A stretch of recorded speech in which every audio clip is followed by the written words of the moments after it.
Children, would you like to learn where the Akan people came from? Yes. Long ago, our ancestors journeyed across vast lands to find a new home in what is now Ghana. As time passed, powerful Akan kingdoms rose. Our ancestors traveled far, from the Sahara all the way to this beautiful forest. The Akan taught wisdom through proverbs and symbols. They even had their own weights for measuring gold. Each stool and cloth tells a story. So that's why Adinkra symbols mean so much. My grandmother weaves kente. Times were hard when outsiders arrived, but the Akan people worked together to protect their culture. Unity makes us stronger.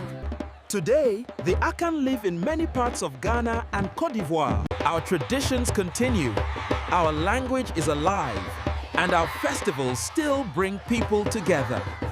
We're part of a big, amazing history. And we must carry it forward. Remember, children, your history is your strength. Our culture is vibrant, seen in the busy markets and happy schools across the land. Thank you for joining us.